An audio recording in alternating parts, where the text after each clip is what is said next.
مجيد. بسم الله الرحمن الرحيم.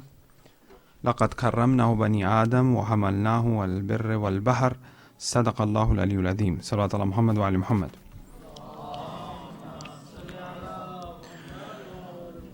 In the beginning of our session, we are looking at some of the historical events that took place during the life of the fourth Imam, because these are the nights in which we tend to do or remember the fourth Imam and the Ahl Bayt, and how difficult was for the fourth Imam to really transfer Salat ala Muhammad wa ali Muhammad.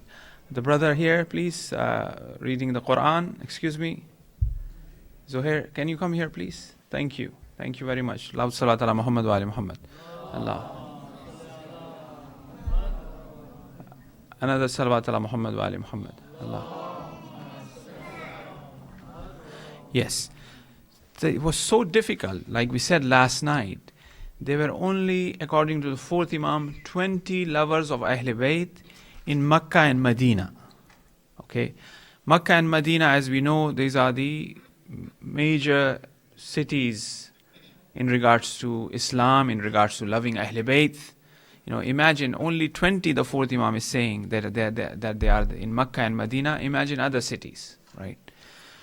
According to some traditions, the historians have named 5, meaning that there are only 5 true followers of Ahl Bayt alayhi salam during the time of the fourth Imam. You know, how did he transfer the ideology, the thought, the Shia thought, Islam, Quran? You know, how difficult it would have been for the fourth Imam. And we pointed out to the cultural aspect. What was the cultural atmosphere? We talked about mixed gatherings taking place. People attending, people attending sessions in which music was played. Ladies used to sing there. These meetings was also attended by the Islamic scholars. And we gave the example that there are quite a few ladies who were very famous during that time who used to sing. Their names have been taken, but one name remained. I just remembered one of the name was Jamila. When she traveled from Medina, she used to reside in Medina. She used to sing in Medina, right? When she traveled from Medina to Makkah, people overwhelmingly welcome her just before she comes to Makkah for performing Hajj, right?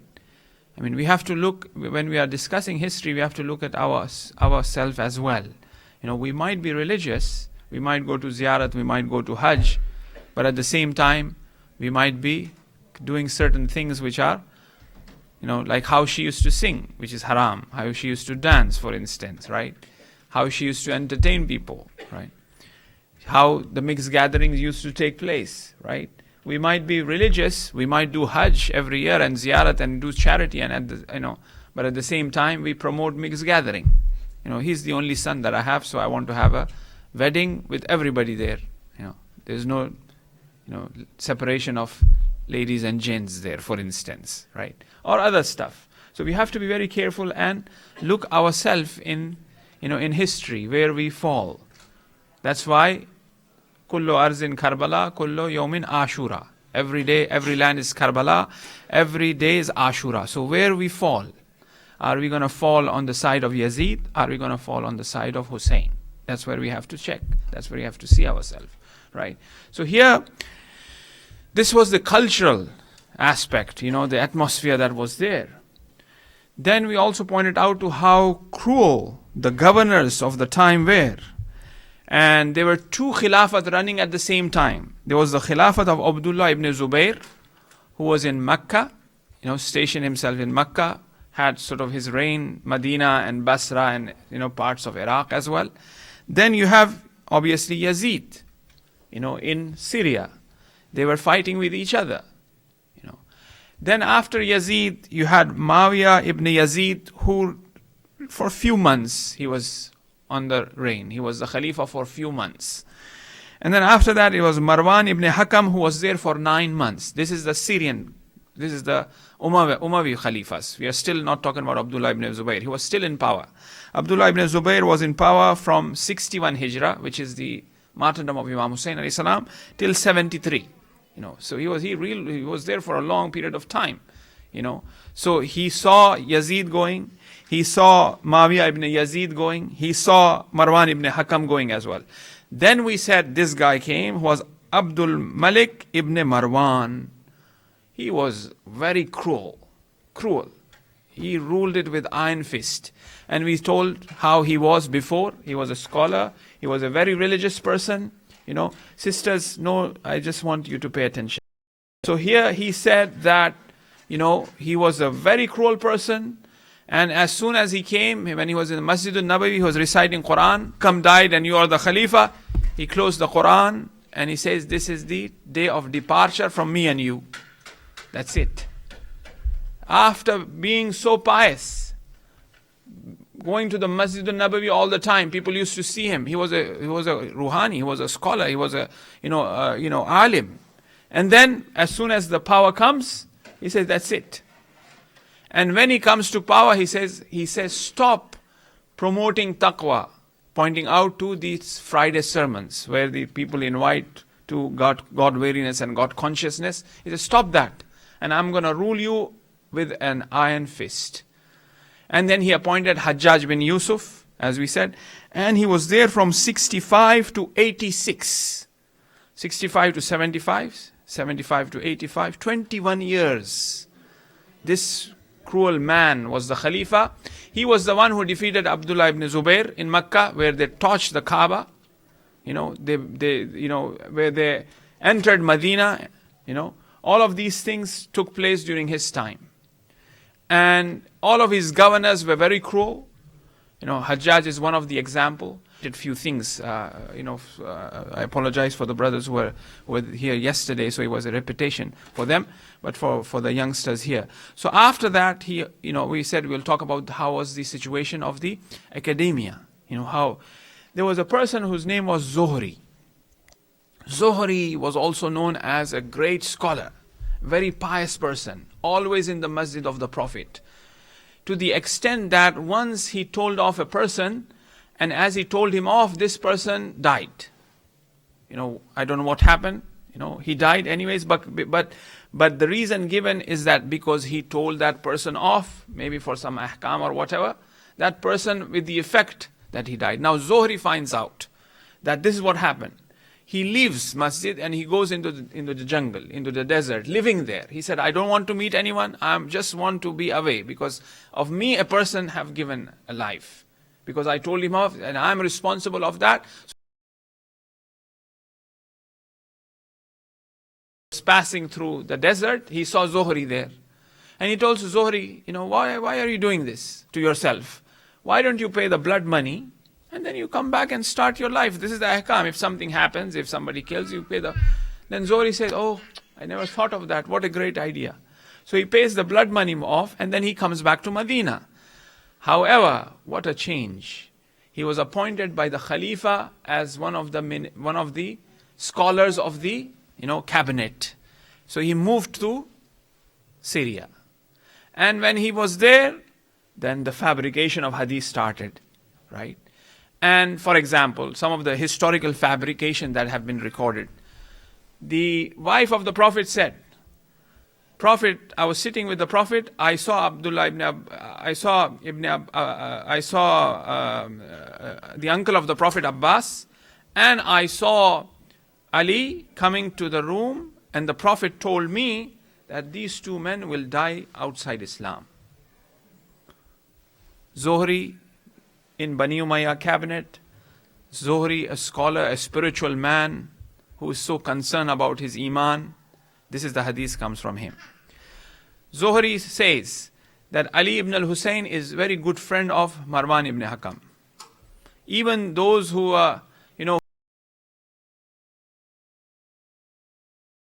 right? Because Marwan was a staunch enemy of Amirul Mu'minin. But he puts that in the hadith. Another hadith, for example, Prophet visited Fatima Zahra and Amirul Mu'minin in the morning, and then they said, why don't you pray namaz? Then Amirul Mu'minin replied that if Allah wants us to pray, we will pray. Zuhri in the hadith says, when a person leaves the house, he should go to 3 masjid. Either Masjid al-Nabawi, Masjid al-Haram, or Masjid al-Aqsa. That is the hadith, and that's the true hadith. If a person leaves the masjid, leaves the house, he should go to 3 masjid: Masjid al-Haram, Masjid al-Nabawi, and Masjid al-Aqsa, and the value of Masjid al-Haram. Why? Very political. Because Malik says, if the people go to Hajj in Makkah, who's ruling in Makkah? Abdullah ibn Zubayr is ruling in Makkah. So now, instead of the Syrians going to Makkah and being influenced by Abdullah ibn Zubayr, let's make a Makkah in Syria, in Jerusalem, which fell under their reign. And they made a big masjid. And to the extent that people, instead of going to Hajj, they would come to Jerusalem to perform their Hajj. Because the Prophet have said that. And because the Masjid al-Aqsa is equivalent to Masjid al-Haram. It's the same thing. If you go there, you go there. Right? So this was the air at the time of the 4th Imam. To this extent, Imam wrote a 3 to 4 page letter to Zohri, in which he clearly reminds him.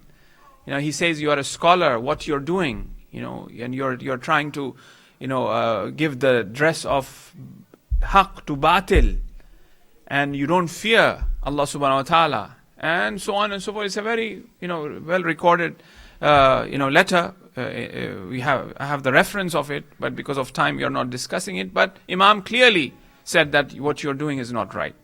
I mean, imagine to the extent where Zohri, brought up in Medina, lived in Medina, a great scholar, always seen in the Masjid al-Nabawi. When they asked him, why don't you move to Masjid al-Nabawi? He said, my body is too soft to really face the harshness of Masjid al-Nabawi. Right?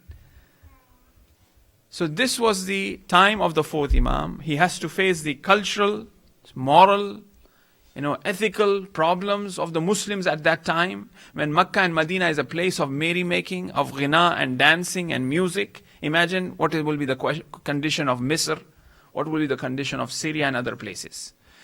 That's one. On the other hand, the harsh rulers, we gave the example of Hajjaj bin Yusuf, when he died, 50,000 men, 30,000 women, 60,000 men and women together in one prison, naked, prison without roofs. That's sort of harsh, right?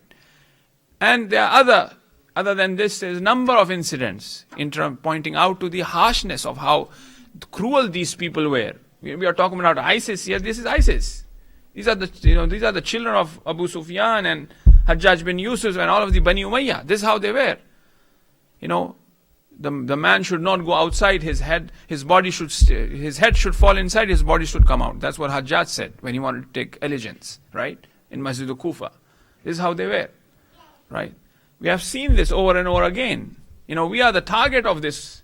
We are on the top of the list of ISIS. It's not the Americans, it's not the French. Shias are on the top of the list. Right? So we know them well. We know them inside out. Right from the time of Saqifa, we know them. Right? So here, this is what we see in the time of the 4th Imam. And it was so difficult. Only 5 people who are the followers. Anas bin Malik, the companion of the Prophet, he's saying that there's nothing remain. If Prophet comes back now, he will not recognize what is this. Even namaz wasn't proper. Right? So in this state, that Islam, transfer that knowledge. We are talking about deep Tawheedi principles. The du'as of Imam Sajjad alayhi salam. If you look at it, how in these du'as Imam is mentioning that, have enemies very openly. It was not like he was, na'uzubillah, coward, or he wasn't mentioning anything, or he wasn't abhorring the Khilafat of that time. He was. His companion were. Many of them were arrested and killed when they go out in the masjid. Every Friday Imam will give a talk there. Invite people to taqwa and remind them of the truth and haqq and batil. Right? So in du'as, if you look at it, he transferred through that. Where he clearly mentions that the enemy have placed a sword on my neck and fully aware of what's going on inside my house. Because the Khalifa of the time writes to the Imam saying that, why are you marrying this slave girl? Because you are from the tribe of the Hashimi. This is not right that you marry. Why is he mentioning that? Just to let Imam know that what is happening inside your house, I know, although I'm in Sham. I know that what's going on inside your house. And Imam in the dua is mentioning that. Oh, you are my protector. The enemies knows that what's going on inside my house, right? Imam is transferring that, letting other people know in what state the Imam is. When they ask, one of the scholars from Misr writes to the Imam, inquire a few things. Imam in reply writes that our state is like those members of the Bani Israel under the reign of Fir'aun. In the letter he openly mentions that, right? So he maintained that detest and that abhor against the Khalifa, against the tyrant rulers of the time, and mentioned them clearly what was going on. At the same time, transferred that knowledge, that in-depth knowledge of Tawheed, that understanding of Ismat, infallibility, that wilayat, that imamat. The Risale Huquq is one of the greatest references in regards to when it comes to human rights. Risale Huquq of Imam Sajjad alayhi salam, right? So it was really fascinating how he did that. And look where it has reached today. From 20 people, just for Ziyarat Arba'in, we have more than 20 million people going, right? From that period to this period. And this points out to that power, that insight, that intellectual insight of the fourth Imam. Apart from that, it also gives us a lesson that the power of dua is very unique and special. That power of dua is great. That Imam with that dua, he is mentioning all of these things in the dua. He has transferred it. Some of his duas, two sentences of the dua becomes the foundation of mystical principles that the scholars write 2 volumes of book on it, right? He has done that, but at the same time there is something higher, and that reality is that dua. That Imam is saying that dua can really be the most powerful weapon against the enemies. That one should be hamware continuously, in the state of dua and asking Allah subhanahu wa ta'ala. It doesn't really require of us to really sit, open mafati or a dua book. All the time one could be really speaking to Allah subhanahu wa ta'ala. In his own language, not necessary. Yes, it has its etiquette, it has its moral, so on and so forth, well and good. But at the same time, that connection has to be there all the time. One should be always asking Allah subhanahu wa ta'ala. But unfortunately, we are too much preoccupied with texting, right? We are too much preoccupied with social media. Shaitan doesn't give us time to really, have that sort of space, that freedom, where one could say that, okay, let me just speak to Allah. I'm driving. But while I'm driving, this telephone is also going on, Bluetooth is going on, sometimes texting is also going on, right? Our children, when they sit to do their homework, their iPad is open, their computer is open, their telephone is also there. And how can they really concentrate? I don't understand. The homework is going on at the same time. Sallallahu ala Muhammad wa ala Muhammad. Now, let's move on to the topic that we are discussing for the 3 nights, and that is trying to look at the phenomena of karama, which means honor, and dignity, which means izzat, and both of this are based upon the reality of self-recognition. Last night we said that every creation, even the stones, requires or likes to be self-recognized. It is an essential reality of every creation to be self-recognized. The reason, because the creation resembles the creator. We are the product which resembles the producer. And Allah is the one who is the creator, who is the producer of this product. And Allah, He Himself says that I was a hidden treasure and I like to be recognized. That's why I created. So as Allah is Rahman, Allah is Rahim, Allah is all forgiving, Allah is, Adil, that is reflected in those who are, men of God and all creation as well. Like I said, every created thing have within it the Asma Ilahi, but on its own different grades, right? Everything. An insan to his utmost, to his utmost and more apparent compared to other creation. Insan tend to be having those asma, those names of Allah more apparent. However, that requires for them to really, bring it out, manifest that out. Okay, that is good. That was the metaphysical principle about self-recognition. Now, what is this essential reality of insan, which is one of them is self-recognition. The other is that, this is given by Allah. We have been made insan in the image of God as a gift from God. That is what the Quran says, لَقَدْ كَرَّمْنَاهُ بَنِي آدَمَ.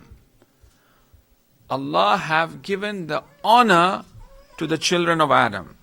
Right? This is an honor given to us. We didn't do anything to become insan. We didn't do really anything to have that love of Imam Hussein in our heart. It was given. It is a gift. It is special. It is unique. That is given by Allah subhanahu wa ta'ala. This is called honor. Something that is given by God. As Allah have made us insan, this is honor given by God. Now, what requires of us is that fulfilling our responsibility towards this honor given by God, which brings about izzat, which brings about dignity. If we don't fulfill our responsibility towards the honor, then it will bring about zillat, disgrace, right? And when a person fulfills his responsibility towards the honor that God have given, then it becomes easier for him to maintain and to gain that izzat. Allah makes it easy. Example, our children, they go to school. The girl, at the age of 11, she fasts. The teacher asks, "You're fasting, why are you not going for lunch?" "I'm fasting." "Oh really, what do you do?" "We don't eat or drink anything from sunrise, from Fajr till from dawn to dusk." "Not even drink?" "No." "Fruits?" "No." Nothing. Oh my God. She's 42 years old and she says that I can't do that. But the 10-year-old girl said, "Well, it's very easy for me." Honor given by Allah, which made her a Muslim. And Allah, she gains the izzat, the dignity that she has gained. And at the same time, it is easy for her compared to someone who is not a Muslim, for example, right? So Allah makes it easy. So what is the reference of that? In the sermon of Abu Abdullah al-Hussein on the eve of Ashura, he recites after the Maghribain prayer. This is the 9th night. Imam Hussein is reciting this sermon. So you really have to know that he's surrounded by the enemies. They're gonna massacre them. They're gonna kill them all next morning. And this is how Imam Hussein is addressing the ashab. And he says, "Uthni ala Allahi ahsana thana." We want to talk about karamat, right? However, I will mention few things about this sermon and then we'll go to the topic that we are talking. I will just mention these things in the margin just to point out to some of the in-depth reality that exists with this sermon. Imam Hussein says that, "Uthni ala Allahi ahsana sana." The best of praise belongs to God. He is mentioning thana, right? And then after that he says, "Wa ahmadahu ala sarrai wa dharrai." There is sana and there is hamd. First he's saying the best of thana, the best of praise belongs to God. Then he's saying, "Thank you, God, for me, whether that be in a state of joy, sarrai, wa dharrai, in a state of sort of, difficulties, joy at the same time." And so I'm thanking Allah in both states. But prior to thanking Allah, he's doing thana. He's praising God. What type of thana? What type of praise? The best of thana.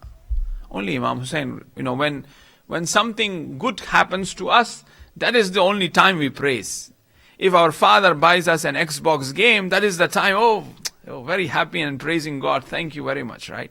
But if he unplugs our Xbox and that's the end of it, we are upset, right?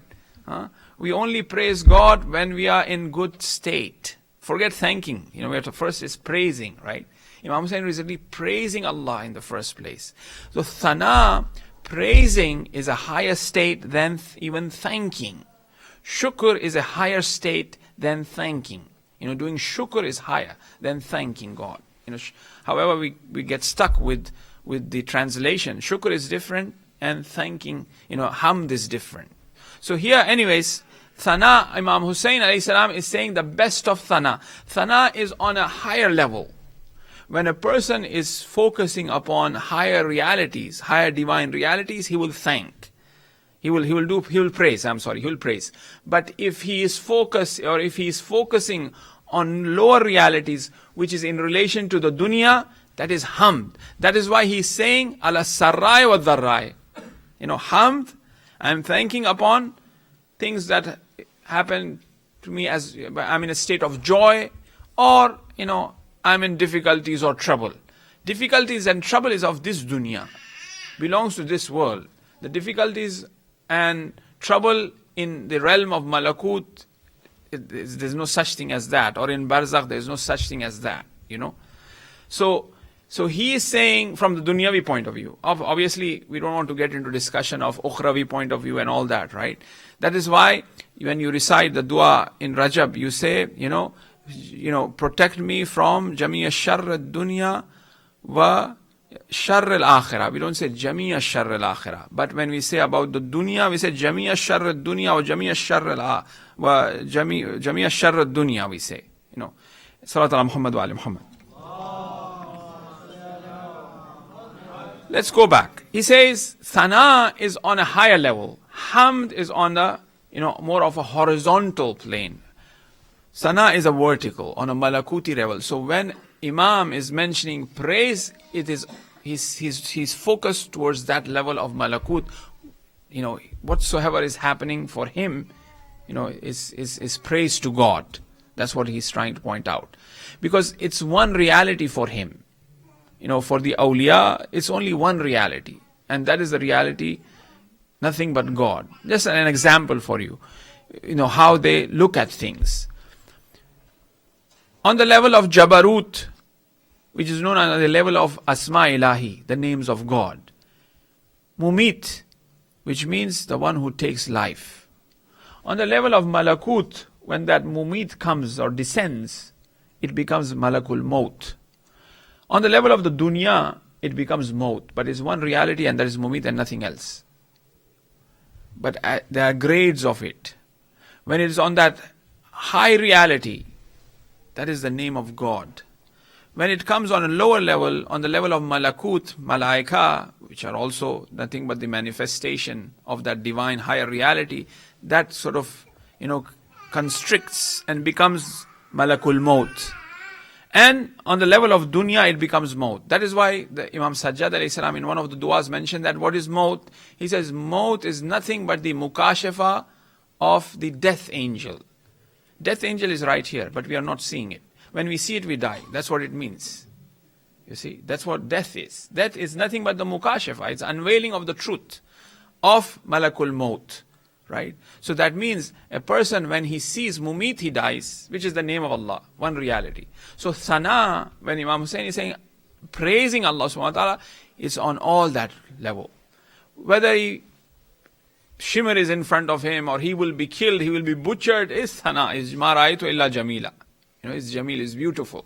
Everything is beautiful, So it's one reality. So here Imam Hussein is saying Uthniya, he's praising, and what type of praise? Ahsan, best of praise.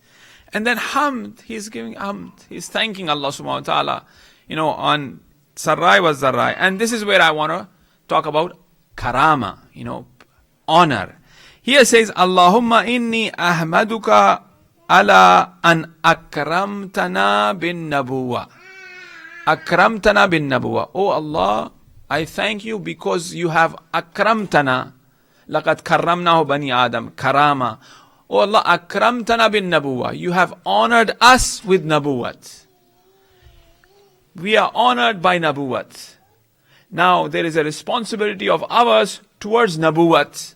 And if we fulfill that responsibility towards nabuwat, we will gain dignity. That izzat comes.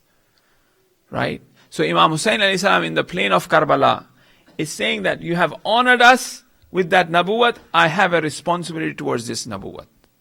I have to say labbaik to this nabuwat. Right? That's what Imam Hussein have done on the plain of Karbala.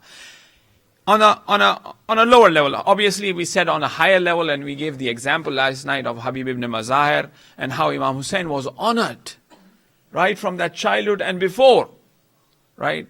The example of Fatrus, that angel who was cured, the example of, how he was given that sort of power to supersede, or even that power to really attract the will of God and desire whatever he desires, God also accepts, right? God honored him and he replied to Allah in the plain of Karbala. You see? So, Akramtana bin Nabuwa, you have honored us with the Nabuwat. Now, the tradition goes on, which will look at that, the sermon goes on, which will look at that part of it tomorrow.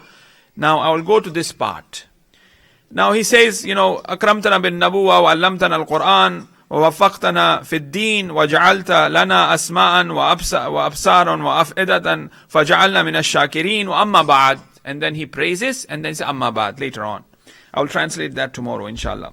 Here he says, this is very interesting. فَإِن كُنْتُمْ قَدْ وَاتَّنْتُمْ أَنفُسَكُمْ عَلَى مَا وَاتَّنْتُ نَفْسِي عَلَيْهِ. If you guys are ready for what I am ready, right? He's saying, أَنَّ اللَّهَ إِنَّمَا, certainly you know that you will be achieving high status, high stations. It's a night, tomorrow is the battle, right? And then he says something very special. And he says that وَأَنَّ اللَّهَ وَإِنْ كَانَ خَسَّنِي, right? مِنْ الْكَرَامَاتِ بِمَا يُسَحِّلُ عَلَيَّ مَاهَا. Allah subhanahu wa ta'ala have khassani, khususi, right? Khassani, special. Know that certainly Allah have, given a unique and special thing to me. Minal karamat, from that karamat. Allah have honored me. As He has honored me, because as He has honored, yusahilu, it has become sahal. It has become easy for me to face what is going to happen tomorrow. So Imam Hussein is saying it's easy for him because of the karamat that he's been given. But this doesn't mean that, it is easy, it was really nothing for him. No, not like that. It is painful. When the body cuts, it will bleed and it will have pain. But that pain is very sweet. And the heart have that capacity to take the pain. That's why Imam Hussein said, arrow comes. Come and, target my chest. Spears come, swords come.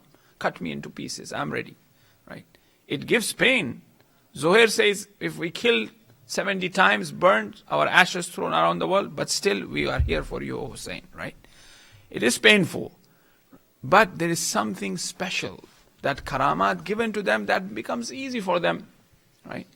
I wanted to mention this in the Friday, when we were talking about these Americans, when America was recruiting the rebels, and now the rebels turn their face and they become ISIS, right? I wish, we could say that, you train us. We will go there and protect the shrine of Ruqayya, We are betting on the wrong horse there. You could recruit us here and we are ready to really protect this shrine and fight ISIS, Anyway, Salawat ala Muhammad wa ali Muhammad. So here Imam Hussein says that because of that karamat, because of that honor that has been given to me, things have become easy for me. And he adds, and he says that فَإِنَّ لَكُمْ شَطْرًا ذَلِكَ, for you is the same as well. So the ashab, as they are there, he's telling for you as well, it will be easier. It will not be difficult because of that honor. The simple example we gave of that girl. She's fasting, a 10-year-old, she's not eating, she's not drinking, but the teacher who's not a Muslim, a 40-year-old or a 50-year-old, she says, oh my God, I can't do that. But you're doing it. Well, both are human beings. One is a Muslim, one is a not Muslim. I have respect for that teacher as well. I'm not trying to disrespect her, no. But there's something which is making it easier for that girl to really fast. And for that lady, she's very saying, no, I can't do that. But she's respecting. She's gaining dignity. For our sisters, it's so difficult for them to wear hijab, right? So difficult. But, There's something in them compared to others, such as incident like this that happened, right? If you ask a person who is not Muslim to wear a scarf and walk on the streets, they say, are you crazy? Right? But for the sisters, there's something that makes it easier. The same way Imam Hussein is saying that it's difficult, no doubt, but it is something unique and special favor given by God, which will become easier when we fulfill our responsibility towards it. For the ashab, the same way. It becomes easier for them as well as they are fulfilling their responsibility towards Imam Hussein alayhi salam, towards their deen.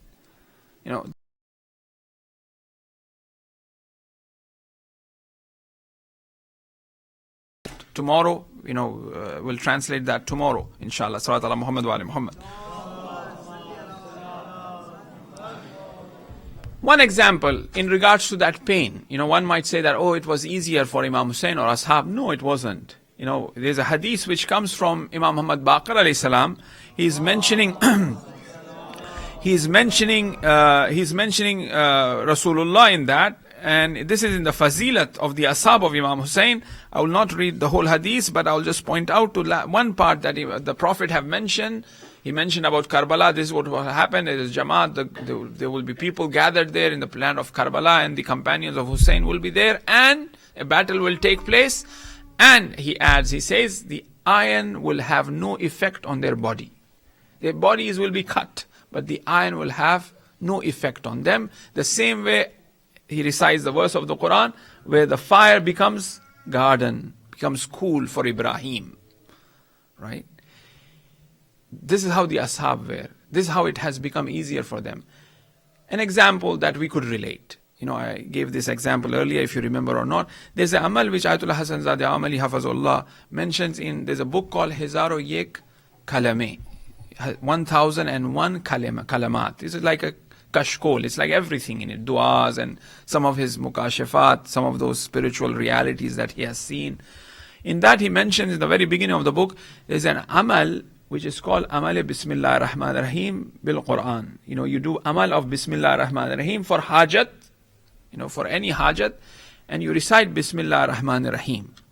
For every verse that you recite, that the verse is there. For example, it says Bismillah Rahman Rahim, Alhamdulillah Rabbil Alameen, right? That surah. You recite Bismillah Rahman Rahim, Bismillah Rahman Rahim, Bismillah Rahman Rahim, Bismillah Rahman Rahim, Bismillah Rahman Rahim, Bismillah Rahman Rahim, Bismillah Rahman Rahim, Bismillah Rahman Rahim. The whole Quran, every verse, you say Bismillah Rahman Rahim with your finger on it. You wipe it, you go like that, right? After maybe end of Baqarah, you will not feel your finger anymore. It's dead, it's gone. Imagine by the end of the Quran, the whole hand you will not feel. That's painful. That's really painful. Especially 3-4 days after that, you have no hand there, right? If you want to do something, right? It's painful, but it is so sweet. That the whole Quran you have done the amal of Bismillah Rahman Rahim. Right? So what they mean that will become easier, that the iron will have no effect on their body, means that it is sweet. That shahadat, because the traditions which talks about the shuhada, they will be given the glad tidings before they die. They will be shown their maqam. Imam Hussein showed them. Before they die, Imam Hussein showed them, where they will be in Jannah, right? So Imam Hussein pointing out to that Allah have given me this min al karamat bima yusahhilu alayya, and also he's saying that these karamat have been provided to you, O you ashab as well. These ashab, there was something special about them, and that's why they joined Imam Hussein alayhi salam. Many wanted to join, but there was something beautiful about them that made them come together with Imam Hussein. And Imam Hussein honored each and every one of them. He saw a black tent in the desert, and Imam Hussein, he himself walks to that tent. And Wahab, who was a shepherd, he wasn't there. The old lady, he was a Christian. Wahab was a Christian. And she was there. And Imam Hussein goes and says that, I am a traveler, was passing by, and how are things today with you? How are you guys doing? And she says, Alhamdulillah, everything is fine, except that we have scarcity of water. Imam Hussain digs a well for her. And then Imam says, I'm the grandson of the last prophet who came in Makkah, and I've been going on a mission. I've been trying to preach about Haqq. He speaks to her a bit, although she's a Christian. And then he also says that, when your son returns, I'm asking help. Right? And then he leaves. And Wahab returns. To his shock, he saw the well next to the tent, and he inquires that what happened. Then the mother relays the message that a person who was so noble, he came, he was so kind, and he asked, and he did this to me. And what did he say? He said, he is the grandson of the Prophet who came in Makkah, and then he is on a mission, and then he asks for aid and help if you want to join. How did he look like? He looked like Isa Masih. He looked like Jesus Christ. The nur and the light. The resemblance that the mother says, that's how he was. And the mother asks, what do you want? What is your decision, son? He said, what do you mean? Pack up and leave. The honor was given by Imam Hussain to Wahab and the Wahab's family. The favor was given. And they said labbaik to Hussain, which brought a dignity. What type of dignity? Where the sixth Imam in Ziyarat of Ashab says, may my life be sacrificed to the companions of Hussain. That dignity. A man holding on to the cloth of Kaaba saying that I want to be with Hussain. There's a time when Imam Hussain left. Then the Arab who was next to him, why don't you go join him? Join him. He says, Asma'u ha'ulai maktuba.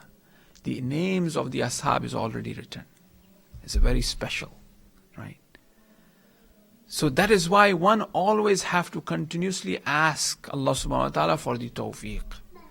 To be with the Imam. That is an honor. We have to always ask. We have to keep, our connection with God open all the time. Always we have to be under the protection of God. Because our nafs is a very wild animal. Inna nafsa ammarata bisu. Our nafs commands evil. Illa ma rahima rabbi. Except that nafs which have special mercy of Allah upon it. So we always have to be in touch with Allah subhanahu wa ta'ala. Regardless of du'as, like I said, speak to God. While driving, while sitting, get in connection with Allah subhanahu wa ta'ala. Right? Yes, du'as and all that, we sit and we do those du'as, that is also very much needed. But always in that state. So Wahab said labbaik. Wahab came. Wahab attended the call of Imam Hussain alayhi salam. He was honored and the dignity was given as well. The children as well. Last night we were talking about the martyrdom of Hazrat Ruqayya. We couldn't really finish that. Hazrat Ruqayya, she was 4 years old or 5. She was considered to be the apple of the eye of Hussain. Imam Hussain really loved her. There was something special about her. As we said, Jawadi mentions that she could hear the recitals, the recitation of the Quran from the head of Hussain. Many of them, who were there, they might not, but she could, because she had a very pure soul, something very unique about her, Hazrat Ruqayya. As she was taken captive from Kufa to Sham, there is an incident which is reported, and we all are aware, when they asked the fourth Imam, Imam mentioned the most difficult part for us, for Ahl Bayt, was that in Asham, Asham, Asham. He repeated twice. Perhaps the reason he repeated twice as the first Sham was that they were stationed outside the door of Syria, of Sham, for hours, just waiting so that they could decorate the city. So that when they will enter, there will be a carnival. People will be celebrating. There is a festival. So they were stationed outside the city, the Ahl Bayt. Hazrat Zainab and all the women and children. That's the first Sham. And then when they were taken finally into the courtyard of Yazid, there were many who were calling bad names to the Ahl Bayt alayhimus salam. It wasn't easy for them. To the extent that one of the men moves forward, looks at the little Ruqayya, and he says, "Can I have her as a slave?" Hussein, who is the Jaan of all of us. Hussein is the Jaan. Hussein is life. Hussein is everything. Like we said last night, the 8th Imam says that when that Hussein name comes, tears flows in my eyes automatically. Right? Just like I sajde, that you have to do sajda wajib on it. So that's Hussein. For everybody is Hussein. But what about for Hussein? Who is the Jaan of Hussein? It is Ruqayya who is the Jaan of Hussein. Hussein was so attracted, was so loved Ruqayya so much. She was very special to Hussein, the daughter of Hussein, the 3-year-old. Now, how strong that 3-year-old is really, that she faced all this from Karbala, to Kufa, and Kufa to the extent where people are saying, "I would like to have her as a slave." And here Zainab moves forward, and she says that she grabs little Ruqayya, and she says that, how can that be? Now they want to take slave the children of Ahl Bayt alayhimus salam. This is the state of Muslim Ummah, that they have reached to this state. That is the second Sham. Then you have that prison of Sham, where they were put in that prison, which had no roof. It was dark, and the little Ruqayya sees the father in the dream.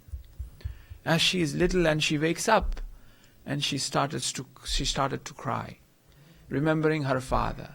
She cries so much that with her cry, the ladies, they started to cry as well. An uproar, loud noise of crying reaches Yazid's castle. And Yazid says that, what's going on? He says the little girl of Hussein is crying for her father. Then Yazid says, why don't you take the head of Hussein? The door of the prison opens. The ladies lines up to really take that head of Hussein, handed down one hand to the other. Eventually it reaches little Ruqayya. As she grabs the head of the father, the severed head of the father, she kisses the lips of the father. A child, when faces trouble and difficulties, will complain right away to the elders. But what did Ruqayya said? Ruqayya said in that poetry, "O father, did they give you water before they slaughtered you? Who have brought this calamity on you, O father? How come your beard is full of your blood? Why is your hair full of dust and blood of yours? What did they do to you, O father?" After asking the father, she sits down and she starts to complain. "Oh father, after you were gone, we were taken captives. After you were gone, our tents were burnt. After you were gone, my earrings were snatched. Do you look at the blood in my ears, O father? After you were gone, the most they bet was my aunt Zainab, O father." And then she speaks and cries, and all of a sudden she goes quiet. When she goes quiet, Zainab moves forward, asks Sajjad, "Take a look at Ruqayya, why is she quiet?" Imam Sajjad sits down, shakes the shoulder of Ruqayya, and he says, "Inna lillahi wa inna ilayhi raji'un." Ruqayya is no longer with us.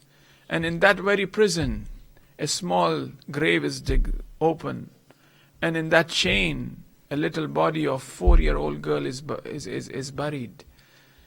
And that time comes as well when they have to leave that prison, and it was very difficult to part farewell to that grave in Syria, to the point where Zainab goes to Hussein on the day of Arba'in, and she says that, oh my brother, I'm very embarrassed, I'm very sad, because I couldn't take care of the trust of the amana that you gave me.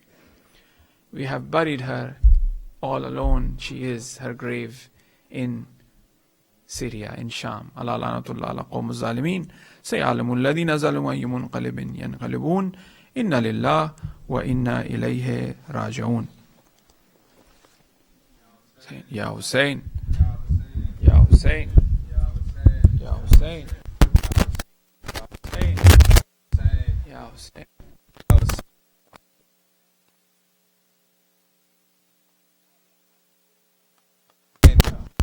Ya Hussein, Ya Hussein, Ya Hussein. Husseino minni wa ana min al-Hussein. Husseino minni wa ana min al-Hussein. Husseino minni wa ana min al-Hussein. Husseino minni wa من الحسين حسين مني وأنا من الحسين حسين مني وأنا من الحسين حسين مني وأنا من الحسين حسين مني Hussein, the arms of the Rasul were the cradle of Hussein. Whenever Hussein cried, Rasulullah felt pain. The arms of the Rasul were the cradle of Hussein. Whenever Hussein cried, Rasulullah felt pain. Wherever Rasul went, on his shoulders were Hussein. Shafiya ummati ya waladi ya Hussein. Husseino minni wa ana min al-Hussein. Husseino minni wa ana min al-Hussein. Husseino minni wa ana min al-Hussein. Husseino minni Hussein, the love that Rasul had, unbounded for Hussein, the light of Rasul's eyes, the light of Hashimain, the love that Rasul had, unbounded for Hussein, the light of Rasul's eyes, the light of Hashimain. He always used to weep and kiss his young Hussein, as though he saw Bala come on his Nurulain. Husseino minni wa ana min al-Hussein. Husseino minni wa ana min al-Hussein. Husseino minni wa ana min al-Hussein. Husseino minni Hussein, he'd sit him in his lap and stroke his holy head. Weeping, he'd always kiss the neck of his Hussein. He'd sit him in his lap and stroke his holy head. Weeping, he'd always kiss the neck of his Hussein. Imagine the Rasul when on the burning plains the dagger kissed the neck of his dear Hussein. Husseino minni wa ana min al-Hussein. Husseino minni wa ana min al-Hussein. Husseino minni wa ana min al-Hussein. Husseino minni Hussein, the Rasul took a newly born baby Hussein, clothed him in a cloth, and said Shahadatain. The Rasul took a newly born baby Hussein, clothed him in a cloth, and said Shahadatain. The weeping of Rasul on Sham Gharibain, on the desert dunes lay unclothed as Nurulain. Husseino minni wa ana min al-Hussein. Husseino minni wa ana min al-Hussein. Husseino minni wa ana min al-Hussein. Ya Hussein, Ya Hussein, Ya Hussein, Ya Hussein, Ya Hussein. Assalamu alayka ya Rasulallah. Assalamu alayka ya Nabi Allah. Assalamu alayka ya khayr khalqillah wa khatam al-nabiyyin. Assalamu alayka ya Amir al-Mu'minin Ali ibn Abi Talib. Assalamu alayki ya Fatimah al-Zahra Sayyidati Nisa al-Alamin. Assalamu alayki ya Khatijat al-Kubra al-Mu'minin. Assalamu alayka ya Aba Muhammad Hasan al-Mushtaba. Assalamu alayka ya Aba Abdullah al-Husayn wa Tissat al-Ma'sumin min Dhurriyyat al-Husayn. Assalamu ala al-Husayn wa ala Ali ibn al-Husayn wa ala awlad al-Husayn wa ala ashab al-Husayn. بالخصوص سيدي ومولاي أبو الفضل العباس ابن أمير المؤمنين وأختك زينب وأم كلثوم وبنتك رقية وسكينة ورحمة الله وبركاته. السلام عليك يا علي زين العابدين قرة عين الناظرين. السلام عليك يا محمد بن علي الباقر الملبعد النبي. السلام عليك يا جعفر بن محمد الصادق البار الأمين. السلام عليك يا باب الهوائج الكاظم الطاهر الطهر. السلام عليك يا غريب الغرباء يا علي بن موسى الرضا. السلام عليك يا أختك المعصومة ورحمة الله وبركاته. السلام عليك يا محمد التقي الجواد. السلام عليك يا علي الهادي النقي. السلام عليك يا أبا محمد حسن العسكري. السلام عليك يا حجة القائد المهدي.